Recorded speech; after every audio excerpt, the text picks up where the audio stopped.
Mormon Mental Health Podcast is a production of the Open Stories Foundation and relies on donations from its listeners like you. To help keep this podcast alive, please consider becoming a monthly subscriber. Any amount will make a difference. You can click the right-hand donate button on mormonmentalhealth.org. All contributions are tax-deductible within the United States and go towards podcast production and building community support and program development for Mormons on various paths and journeys. Thank you for listening.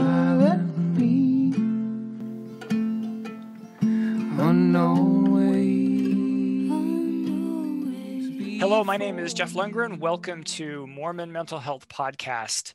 Today we have a very special guest with a really powerful story, and I think it's going to motivate some of you in some really unique ways. So before we get started, a couple of things to mention. First, this podcast is sustained only through your donations, and it costs around about $5,000 a year just to cover the cost and keep things going. So any donation is very helpful. And when you donate, those donations go directly to sustaining this particular podcast. If you choose to do that, you can do that through our website, which is mormonmentalhealth.org. And if you'd like to donate in non-financial ways, you can do that by liking our Facebook page, sharing links, telling a friend, providing feedback or comments, or you can recommend topics of interest to you, and we'll tackle those in future episodes. Now, it is my pleasure to introduce our guest, Andrea. I should mention that this is not the same guest that we had on the last podcast. If you listen to, the topic is somewhat familiar, somewhat similar. It's different, but her name was Andrea. This is Andrea. They're kind of close. So our guest was born in Utah, and she was raised in a fundamentalist polygamous community in Pinesdale, Montana, which was an early offshoot of the Mormon religious movement generally. Of course, the main branch of the LDS Church hasn't practiced polygamy domestically for roughly about 100 years or so. Andrea's story is very powerful. Just about 5 years ago, a little over 5 years ago, she chose to leave the what is called the AUB.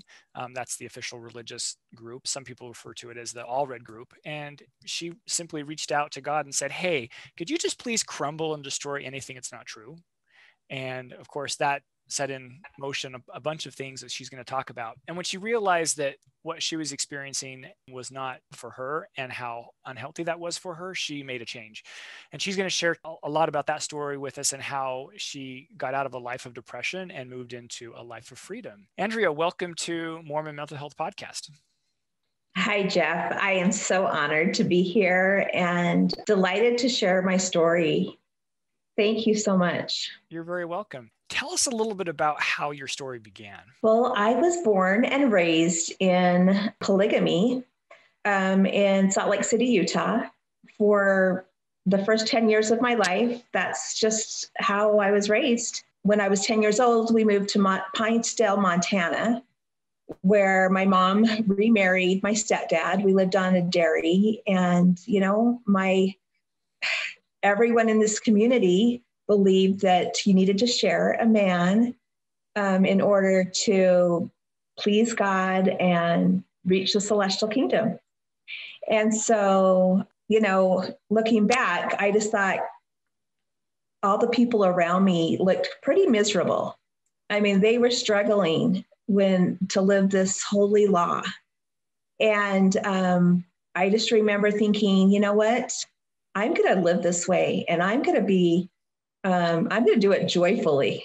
Like, I was determined that, I was going to, and I fell in love with this guy. I was 16, he was 19, and I just knew he was the one for me. And for 4 years, I just thought, you know what, I'm going to save myself for him. I know he's the one. And, I planned on living polygamy with him and everything. But after 4 years, he really wasn't interested in me. And by this time, my belief system was so strong that it's the best to be a third wife, because a third wife creates balance, and she, could come in and really, it's more of a creating this synergy of spirituality that was really a healthier version than just having one wife, or if you have two, then there's competition. And so my biggest dream was to be third wife. And I literally was like excited. I was 14. I knew that this is the way God wanted me to live. It was how I was raised. And there was really not another option to look outside of this belief system. And so I just, was determined more than anything. And I felt good about it. I prayed about it and I felt like it was right. But what I realized is I was really brainwashed or conditioned, I think is a good term, that when you were just a baby, this is the way you live and this is a way of God. And so it was just in my nature to want to please God. I mean, I love God and I feel like I've always had this beautiful connection with him. And just to be able to feel the Spirit and to know that that's what I was going to do. But I was so determined to be happy because I know, that my purpose is to have joy, right? Man is that he might have joy. And what I discovered though was, after 4 years waiting for this guy that I knew was the one, he wasn't interested. And I just felt like, you know what, I'm going to be a third wife. And I literally had this experience where my stepdad asked to marry me. And he was 60 and I was 20. Now, waiting this 4 years for this one man, I had like 20 guys ask my dad if they could get to know me. And I said no to all of them. So my stepdad asked to marry me. And I just kind of freaked out and just thought, oh my heck, I've got to leave.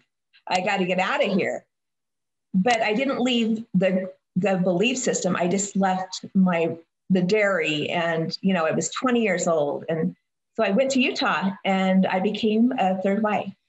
That's when, I know that I literally manifested that because of my belief systems. I wanted it. I felt it was right.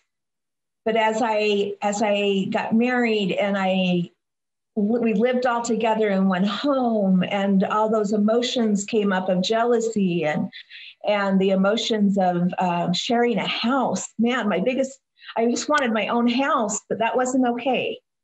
And then I thought, I just want my husband to like hold my hand in public, but that wasn't okay. And I thought if I could just, share because I felt like I was meant to be a public speaker and to be a light. And we were taught, stay in the community, stay in Zion, and don't go outside, like just be here. And that just didn't resonate with me. It was like everything in me knew I was supposed to be like, I don't know. I've always felt like I was meant to share my spiritual gifts with many people that were outside of my religion. And it just I didn't feel like I was fitting, but I kept, living there. And I had 6 beautiful children and we, I'm so grateful for the journey that I was able to have. As you tell your story, I'm trying to get some of the moving pieces. You didn't marry your stepfather. No. Okay. And that's when you left the dairy and you went to Utah, and then you ended up meeting a man here who proposed to you. Okay. Right. And so as you were living in that family unit, that was here in Utah. And and you had 6 kids. Okay. All right. That's in Riverton. That was in Riverton, Utah. Okay. But this wasn't your early teen love. That relationship just never emerged. Okay. All right. I didn't think so, but I wanted to make sure I was understanding. But that's an important part to share because we'll come back to that. Okay. Yeah. Did you ever find that I maybe I don't understand the terms to use, so you can correct me, but did you find that there were some people that enjoyed living a polygamous lifestyle in this religious format while maybe it didn't work for others? I think so. Yeah. I mean, and there was parts that I enjoyed, I mean, and I saw many people struggling though, very much. There was all these secrets and there was all this, like, you can't talk about it and you don't share it. But you just put a smile on your face and you just rise above it, right? Because you're not supposed to be jealous. You're supposed to overcome all these things. That's why you live this way, is so you can overcome jealousy. That's what they teach you. Yeah, the suffrage of the experience promotes a better relationship with the divine, and so it's a journey of growth to suffer. Right. But what I've realized, Jeff, is that's not true. I've realized that I can overcome jealousy by literally looking at that jealousy and actually seeing what's behind it and healing it and learning to love myself and learning to listen to myself and realizing I'm human. And then, yeah, I'm going to get jealous because it's not okay, right? It's not okay to share your bed with another woman. I mean, I just realized I was giving myself, like, I wasn't living what I really felt inside. I didn't know who I was. I was my religion. I didn't know who I was. And I think this is something that a lot of our listeners would probably connect with. The idea that our religious beliefs are so enmeshed with our identity that as we start to separate maybe some of the things that no longer work for us, we find that our identity is lost in the deconstruction. You felt that way. I did not know who I was. I was my religion. I tried to be my religion. Someone would ask me, well, what do you believe about this? And I literally would open up my Book of Mormon and say, well, let me tell you, we believe, the Articles of Faith, or I'd go to something like that but now if they asked me how I felt, that was a different story. But what do I believe? That was like the religion that I had to know, and it had to be true, and it had to be this way. And there was so much fear around it. Mm-hmm. How would you have replied early on when someone said, how are you feeling about such and such a thing? I would be honest and say, I would probably tell them how I'm feeling, but that I'm, working towards do this and to do that. And it helps you to do this. And you know what I mean? Have this perfect answer that this is, just rise above it. And, but it almost sounds like you're saying, here's my resume of coping strategies. Here's what works for me. Instead of saying, wow, I'm feeling really depressed. I'm struggling. Yeah. Well, I remember even going to my husband and saying, I don't know who I am. I need healing. I said that to him. I need healing. And he goes, you're a child of God. And he goes, just read the Book of Mormon. That's the answer. They don't say, go get healing, go get therapy. They don't, you know what I mean? It's kind of just go on your knees and read the Book of Mormon. It's the answer to everything. And you know what, when I went to God and I said, God, I need healing, he started opening doors, where I started to learn about tapping or emotional healing or essential oils or energy work. And it just opened this whole new door for me where I started to do energy work, not just have it done for me, but I was led to people literally from God where I would go and I'd say, I had a message for them, and I would be able to start sharing God's love with people right there in the polygamous community. But I remember this gift that I had, this blessing I had, that said I had healing in my hands. And so I went to God and I said, who can I help? And as I started to reach out to different people, I realized that I did have a gift as an intuitive healer to be able to look within myself and to help other people as well, to look at their belief systems and to identify what beliefs were false or true. And you know what I mean? Start looking within instead of looking without. Oh, for sure. I'm curious, this personal awakening, this the spiritual journey that began, did this happen while you were currently married, or was this after? So it really started when I started to seek and ask the questions I need healing, I need help. It was in the polygamous situation. So while I was there, that's what is kind of like this cocoon, right? You're in this cocoon like a butterfly. And in the cocoon, I was needing help. And so even while I was there in the community, I know God was working with me to break free and as I would ask questions and connect to to God, not to man, but to literally my intuition as well, and to really start looking at what was outside of what I believed, and to test it and to ask about it. And I was led like to you drew from your spiritual foundation of like the asking you shall receive, prayer, following the Spirit. Maybe the vernacular of some of these experiences may have evolved for you as it does for many. And from the roots of this belief system, you created and began to create this independent way that you had not been familiar with of how to show up in your spiritual space.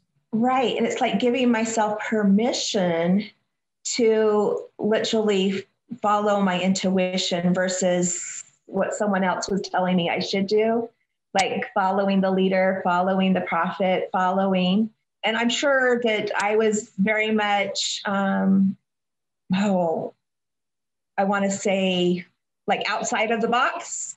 I was a Sunday school teacher. I was a school teacher. I taught primary. I was very much, I even did surrender to the master healer, a whole chakra conference while I was in the polygamous group. How was this received by your family and friends within the group? You know what? I know that that it was really, I mean, people, I was on the line, right? I was off, but I had 80 people show up.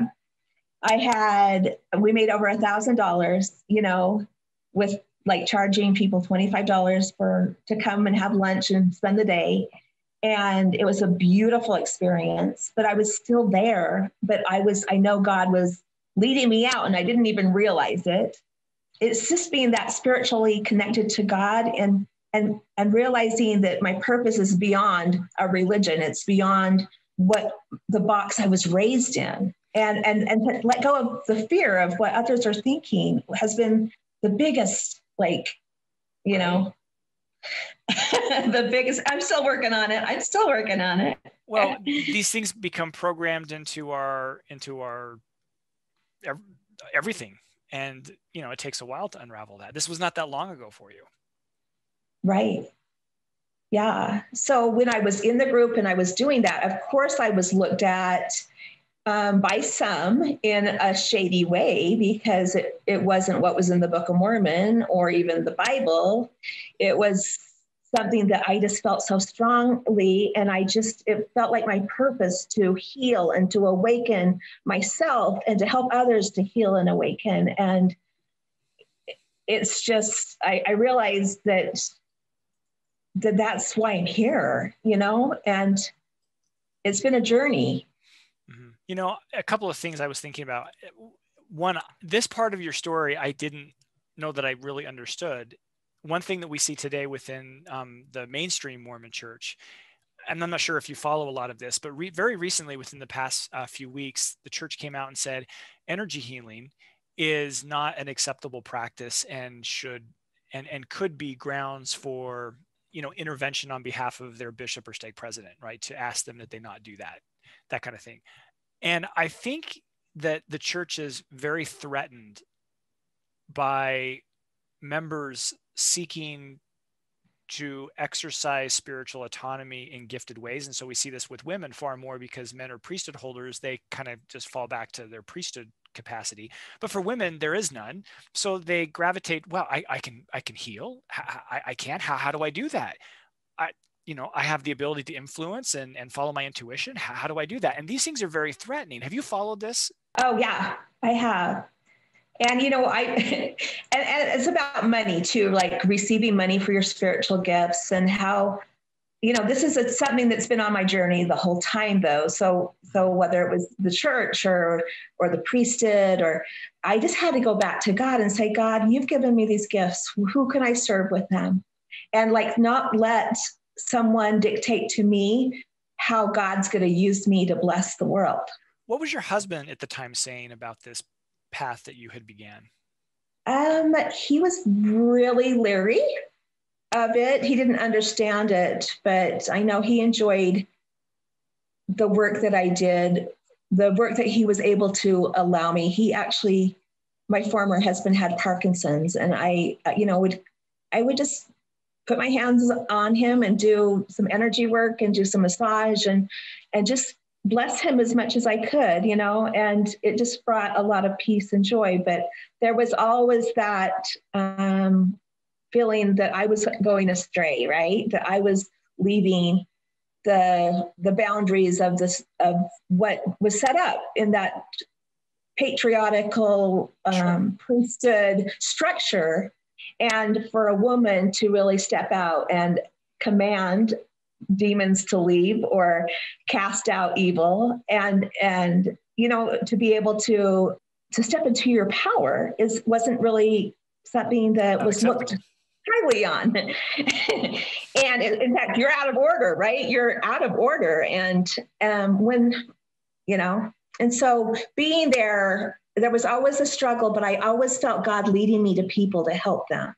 So there was lots of, healing in the journey. So there was the journey of healing and awakening as I was struggling. And so so you're going through this experience, you're expressing these new gifts and this new interest with others. And then what happened next? So after 27 years of being married and realizing that deep down inside, I was awakening, but I really didn't know who I was, but I was learning to know who I was.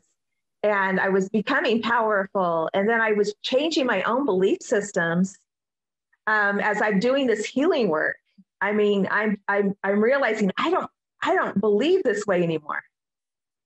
And I don't want to live this way anymore. I mean, I was miserable, and realizing all this, I turned to my husband and I just said at the time, I need you to set me free. And at this time, I also, about a year earlier than leaving him, I really left the group. And then I left him about a year later, actually, because I wanted to just still take care of him. And I just realized I can't live a lie. And so I just said, I need you to set me free. We weren't legally married. There was no, contract. There was no binding legal. No civil legal agreement. Right. And so I just said, I need you to set me free. And of course I broke his heart, and it was hard for me. And it was hard for my children, but I wanted to show my children something different. And that's been my, and I wanted to live something different than what I was living. Just the sharing a husband and sister wives. My heart goes out to them because it's so unhealthy to try to live that way. So I don't want to judge them. I don't want to tear down any of them. And I just want to honor them for being my family and for all that they did, and say thank you, but we're moving forward. That must have been excruciatingly painful. It's not like you were a part of that family for just a few years. 27 years. It's a long time. Yeah. These are people that you love and you care about them. And as you tell that to me, I'm thinking there must have been a huge amount of motivating psychological, emotional, spiritual energy that ultimately tipped that scale that you were able to enter that grief journey. What was that? So for me, I literally got to this place where I was angry. There was a fire inside of me, and like, because in my mind, I couldn't have anything different. That's why the depression was there. You felt stuck. I was trapped, and there was no way out, and how could I hurt the people that I've already promised my life to and commitments to, and, made promises to God. So, and then, just all the different, from the garments to the covenants, the promises, the oaths and covenants, all those things that we promise that that I didn't even understand, but I had to do it, right? I had to go through this system.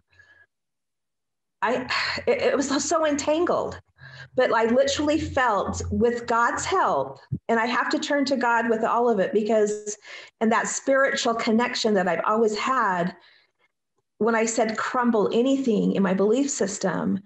And then it took about 2 years for me to really make that break. But there came almost like this wild stallion energy in me. I don't know how else to explain it, except I felt just so much energy like I had to break free from this. And I just turned to him and said, please set me free. And, you know, within the next 2 weeks, he went and moved back with his first wife, and I became single. I did not go back into the group and ask for forgiveness. I did not go back into the group and ask for permission. I didn't ask for a release, which most people go for, you know. I knew that God could release me, and that he was my protection, not the clothes I was wearing. And at the time you went and asked your husband to let you go, what were you thinking when you were saying, I need to go talk to him and ask him to let me go? What was going through your mind? I was just honestly so afraid to hurt him. Mm. And of course, afraid that he wouldn't let me go, you know? And you could have left. Yeah. You chose to honor him. That's what I'm hearing. It's like, I care about you, and I'm asking you to let me go as a way to honor you. Right. And so, of course, he loved me so much. And we had, you know, for a polygamous life, I want to honor him too, because I know he gave his heart, he gave his soul. And I just have this love for him, but it's not the way that I want to live or believe that he needed to live. I just felt like I need to set him free to go back and be with his wife, and that she could take care of him. And the legal stuff just alone is so entangled and messy, you know, where you're not, I don't know. I wasn't even able to take on his name without kind of confusion of who am I, you know, like I didn't even have his legal last name. So yeah, that sounds complicated. Just a lot of parts that were just missing, I should say. So it sounds like during this entire experience, there's a lot of grasping for progress, coping with emotional and psychological struggle. As you look back, how do you see where you were at emotionally or psychologically? What was, in retrospect, that you feel you were experiencing?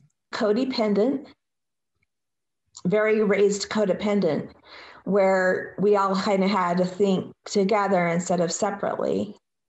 Very unhealthy. And then I felt like I wasn't able to be in my power as a woman, as a mother, as a wife, any of those things. I felt kind of under, I don't know, it was entangled. We all lived in the same home because that was kind of my husband's desire to have everyone live together. And I should say ex-husband. I'm sorry. I'm remarried now. So I'm just, Anyway, very unhealthy, very depressed, and not even knowing I was depressed. You know what I mean? If to get real, I was so kind of felt like I had to go out of my family to feel love. I didn't feel really loved by like the adults in the family. I didn't really feel accepted. And so I felt like I had friends outside of my family that knew me, that got me.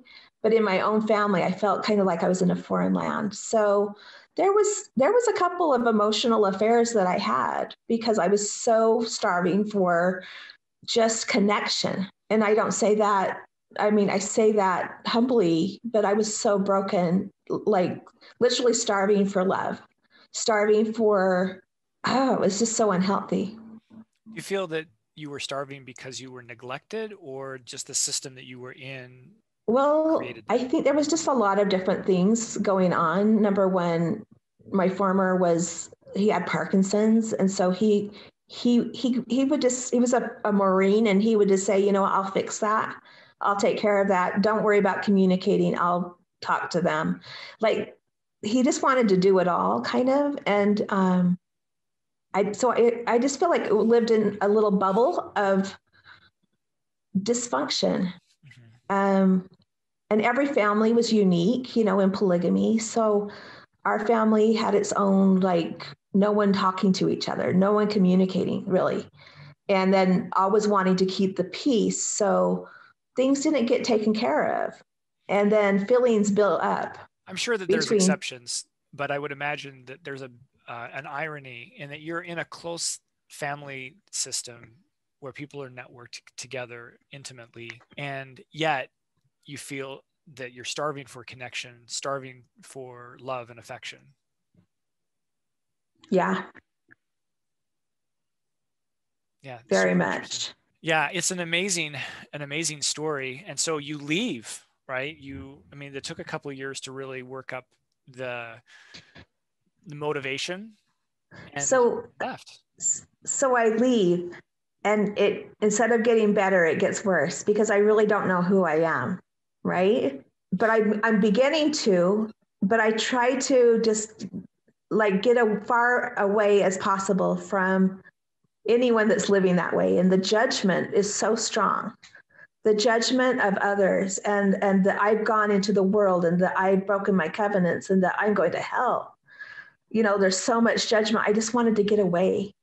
And so I kind of took two of my little boys, and we moved up northern Utah, and just tried to do things on my own. And I honestly struggled. I really struggled with my own depression so bad.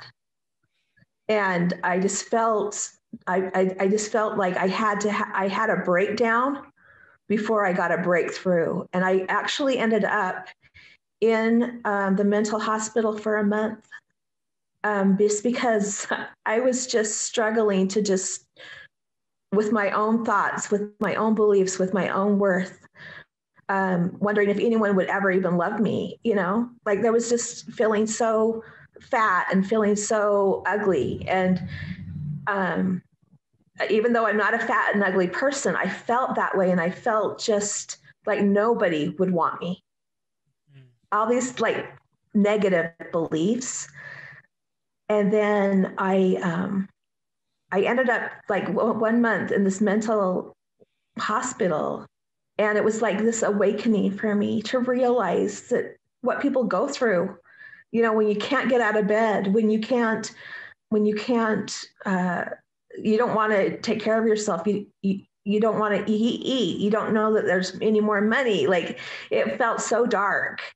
And I remember having suicidal thoughts at that time. You hit rock bottom. And just, and I just thought, what if I could just kill myself? Like it would be, I don't know. There was just thoughts like that. Yeah, I think, and there's a lot of different ways in which people experience faith transition, and you're experiencing faith transition and life transition and family transition and your own personal transition all at one time, going from apples to oranges. How could you not almost collapse into that dark night? But you know what was so beautiful about it was like it broke me, like the pride, right? And the humility. I mean, I just felt broken, and I felt like only God can put me back together.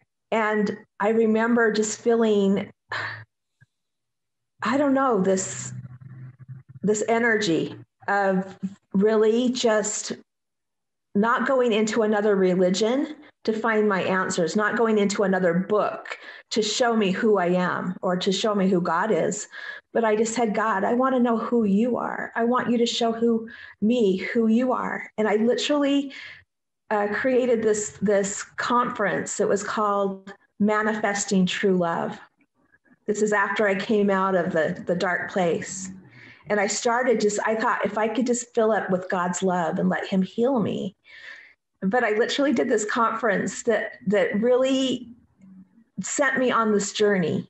And it started opening up my heart to like literally loving people, like, and forgiving people, and like releasing the fear. I went back into that polygamous community in Salt Lake City. Wow. The AUB, I went back there and I walked in the building And I was beaming, I was shining, I was filled with love, just so much love. And people are looking at me like in different ways. Some are judging me and some are like, oh, there she is. But I felt like I was this shining star, literally like the sun was shining through me. It was so magnificent to just bring love into this building and to go back and say goodbye to the people that I had left, the people that had touched my heart, that I grew up with, that I cared so much about, and to let them know that I still loved them, even though I wasn't going to be a part of this anymore. And that was so healing.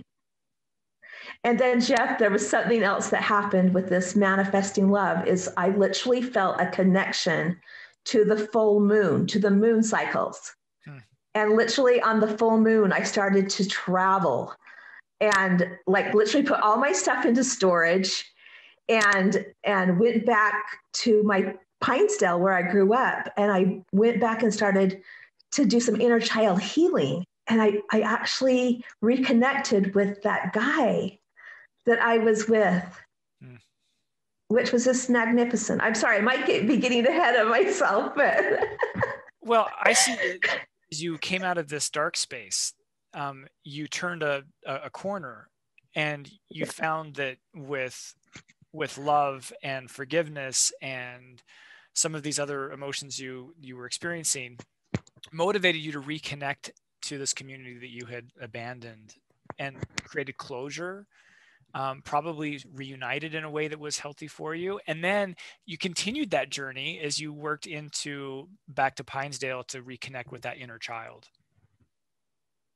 That to me says that your healing journey was not fictitious. It was purpose. You were looking at you were unpacking your entire life experience and going where you needed to go and doing it in a way that you needed to do it in order to find the inner peace and confidence that you always had, but were never given permission to utilize. Yeah.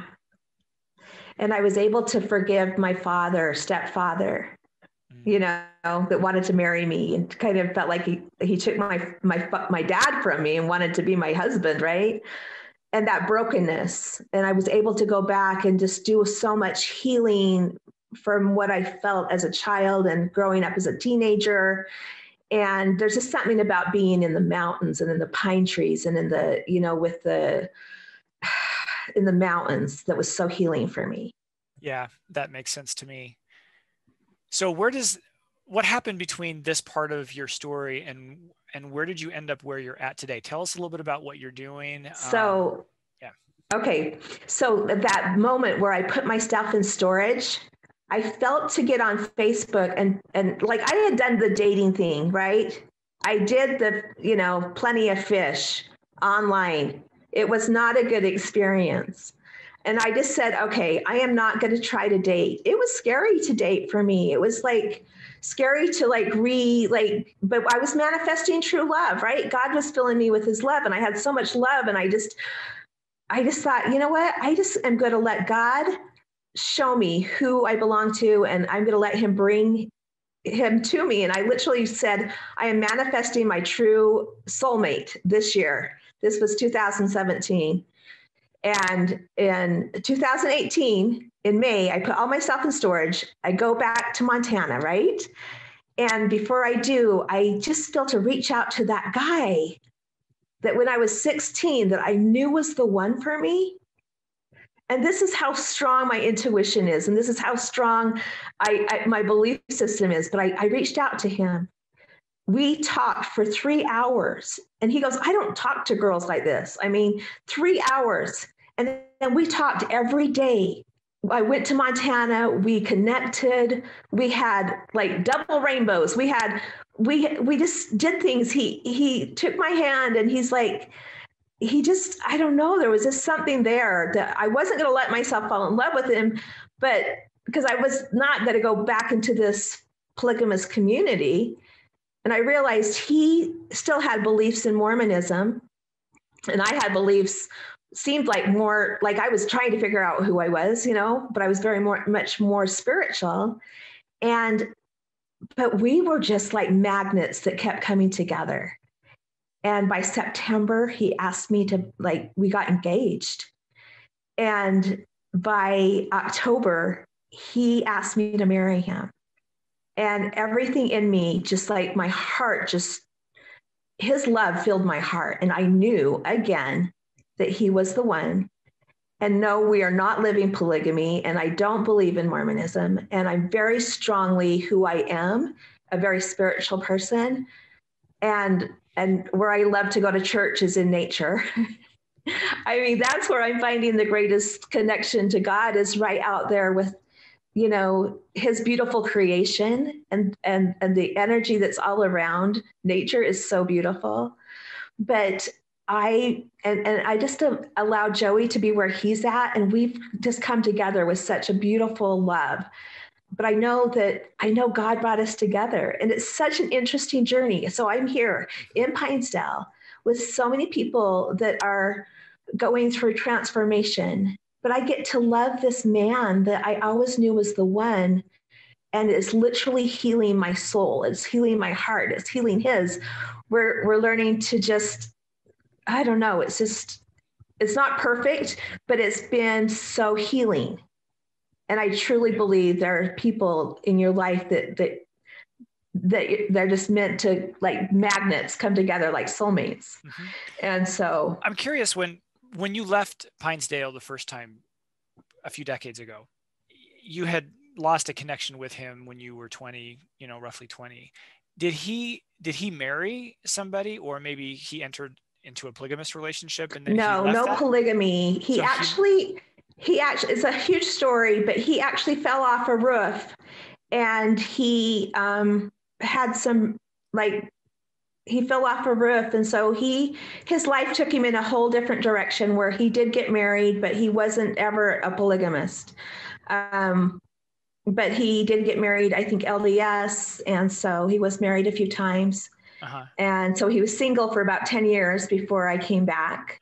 That's an astounding story of reunion in terms of where your story started. You know what? It's been so beautiful, Jeff. Like, just my whole life has just turned around in such a beautiful way. And I just feel to share just a few things of freedom that have come from that, if that's okay. Of course. So I was in an accident a few years ago. I really believe in the power of just manifesting true love brought me true love, literally.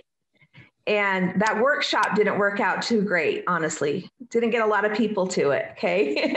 But what happened was my heart was filled with love, and I literally found the love of my life. But it's not just the man, it's finding myself. It's finding my own roots, literally being planted into my own body and not a religion. It was like I was able to, I was in this accident, and I had manifested a new car, literally the day before, I'm going to have a new car. This car is not my car anymore. Literally, I had a cop hit me. And he was on his way to Fashion Place Mall. There was a gun shooting, and I got smacked by this cop that was speeding through the red lights. Fortunately, the money from that accident, I was healed, but I was able to get out of debt, totally out of debt. I'm in a place where our home was grandfathered in, where it's debt-free, there's no mortgage. Everything is just freedom. There's so much freedom. And my husband gave me his nice car.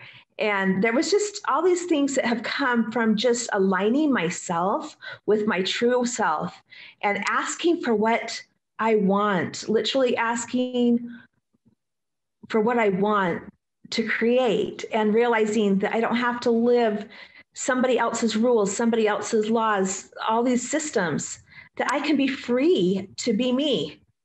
And to love people is the greatest foundation. And I believe God is love. And when we fill ourselves with his love, true love, that we do have true freedom. That's beautiful. I understand you're writing a book. I am. So my book is called Break Free: From Third Wife to New Life. And it's such a healing journey to write this, to go back and to, write about the stories and the things that happened, and to face the denial and face the depression and to realize how unhealthy I was. Something that perhaps others, even if they've never shared the uniqueness of your story, would connect with. I hope so. My desire is just to help as many people by sharing my story, just to be able to give people hope that they don't have to stay stuck in their, where they're at. They can change their lives. They can create, they were born for greater things than depression or whatever they're experiencing. Yeah. When do you think your book will be out? I'm shooting for this year in the summer, probably June or July. So June or July of 2021, hopefully, if the power of your intention is what you say it is, then we could expect to get a copy if we need it. I would love that. I would too. It's a fantastic I'm working story. on it every day, I'll tell you that. Oh, I can imagine that this is a part of your passion. I'm so excited. How do people find you if they want to maybe? You know what? The best way to reach me is on Facebook. Okay. Andrea Bradshaw Jessop. And my business name, I also do, I'm a life coach, and you can reach me just on my Facebook, under Andrea Bradshaw Jessop. Okay, fantastic. Also, my business name is Joyful Energy Now. Okay. So you can go kind of look at the healing work that I do from Googling Joyful Energy Now. Okay. Yeah, I can see why you would name it that. Was there anything that we left out that would be helpful? I've really enjoyed this time. What, if anything, did we not talk about, or is this kind of a summary or points that maybe we missed? Well, you know what? I'm looking for opportunities to speak, just like this, Jeff. I've really just said, God, use me. And if I can speak, if there's someone that would like me to speak, just, message me on Facebook. Yeah, I can see. Or let me just give, I just feel to give you my number. I know that's kind of putting myself out there. Yeah, I wouldn't throw your number out on a podcast, but I think people could probably conveniently find you on Facebook. They can message me, right? Yeah, and absolutely. And I think that there would be other colleagues of mine, perhaps professionally, or other podcasters who may listen to this and say, yeah, I actually would like to learn a little bit more about, Andrea in this way. And so somebody may reach out to you. I'm sure that could happen. Thank you so much, Jeff. I just feel so grateful and honored that we got to do this. Appreciate it. Thank you for being a part of it. I just admire your personality and your resiliency and your determination. It's something that I think women are going to connect with. And as a man who I can't relate entirely to the system of patriarchy that you were raised in, and I don't even know that I can entirely understand every aspect of it, but I try to. And so just listening to it has been inspiring for me. Thank you. You're welcome. Thanks for joining us today on Mormon Mental Health Podcast. If you enjoyed this episode, please help us and become a monthly subscriber at mormonmentalhealth.org. The goals of this podcast include education, advocacy, and the mental health and general well-being of Mormons and their families. We can't further this work without your support. Music for this episode was provided by the Lower Lights. Over life's tempestuous sea, chart and compass came from thee. Jesus, Savior, pilot me, unknown ways before me roll, hiding rock and treacherous show, chart and compass came from thee. Jesus, Savior, pilot me.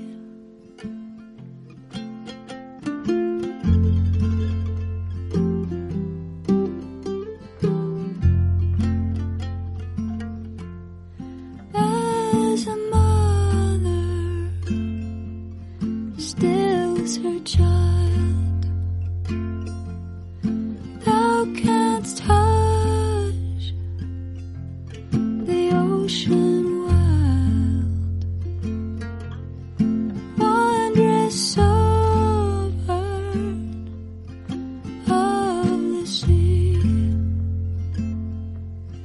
Jesus, Savior, pilot me. Boisterous wave, obey thy will, when thou sayest to them, be still. Wondrous sovereign of the sea, Jesus, Savior, pilot me.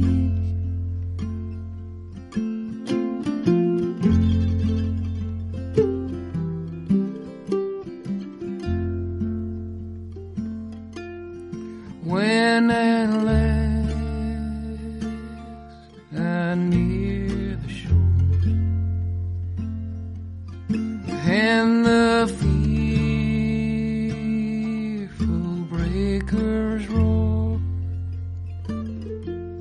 may I hear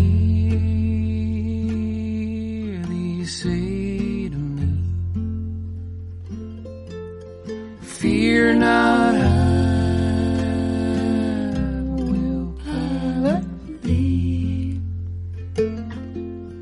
Twixt me and